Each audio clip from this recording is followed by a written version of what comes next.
అనుభవించినటువంటి కరీంనగర్ జిల్లా ప్రజలు 4-5 నెలల్లోనే ఏం జరుగుతూ ఉందో చూస్తూ ఉన్నారు. ఎడారులుగా మారిపోయినాయి. మిడ్మానేర్ బ్రిడ్జి మీద నిల్చుంటే ఒక సముద్రం మధ్య నిల్చున్న ఫీలింగ్ ఉండేది. అది కంప్లీట్ ఎండిపోయి మునిగిపోయిన ఊర్లు కూడా తేలినాయి, చెట్లు కూడా తేలినాయి. ఒక శ్మశానం లాగా ఎడారులాగా దాన్ని తయారు చేసినారు. లోయర్ మానేరు డ్యామ్ ఎంత అద్భుతంగా ఉండేనో, ఎండాకాలం తర్వాత కూడా మే నెల తర్వాత కూడా ఎట్లా సగం డ్యామ్ నిండి ఉంటుండేనో, కరీంనగర్ లాంటి పట్టణానికి, సిద్దిపేట పట్టణానికి, చుట్టూ ఉండే అనేక పట్టణాలకు నిరంతరం నీళ్లు ప్రతిరోజు ఎంత కావాలంటే అంత పుష్కలం నీళ్ళు ఎట్లా ఇచ్చిందో అది కూడా చూసినారు. మాన్యులు గంగాధర్ గారు, మన గంగుల కమలాకర్ గారి ఇంట్లో నేను భోజనానికి వస్తే అక్కడ కరీంనగర్ టౌన్ మేయర్ గారు, కార్పొరేటర్లు, ఇతర ప్రజలు చెప్తా ఉన్నారు, రోజు నీళ్ళు వచ్చేసారు కరీంనగర్ టౌన్లో. అట్లాంటి ఇప్పుడు ఆల్టర్నేటివ్ డే చేసిండ్రు, ఇంకా 2 రోజులైతే 3 రోజులు అంటున్నారు, 4 రోజులు అంటున్నారు, భయం అయితే ఉంది అని చెప్తా ఉన్నారు. ఎందుకు ఈ పరిస్థితులు వచ్చినాయి?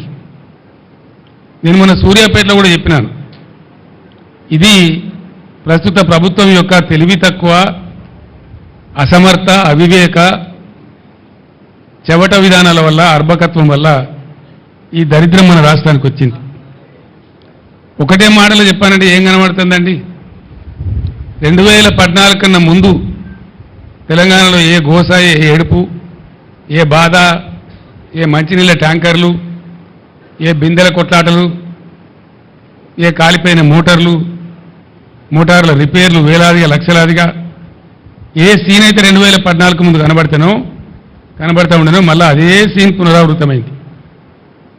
ఎందుకంటే ఈ ప్రభుత్వం అనేకమైనటువంటి అడ్డగోలు హామీలు ఎంపీ చేసి పాపం మంచిగున్న వాళ్ళ నోట్లే మట్టి కొట్టింది. అన్ని మోసాలే, ఏ ఒక్క మాట కూడా నెరవేర్చలే, ఏ ఒక్క హామీ కూడా నెరవేర్చలే. మళ్ళా సిగ్గు లేకుండా మళ్ళీ ఇయ్యాలో 4-5 హామీలు ఇచ్చిరాడు.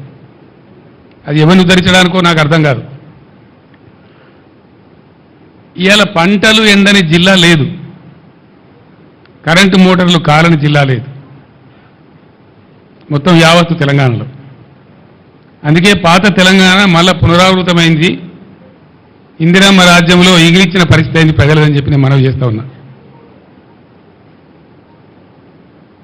ఇక్కడ బాధాకరం ఏంటంటే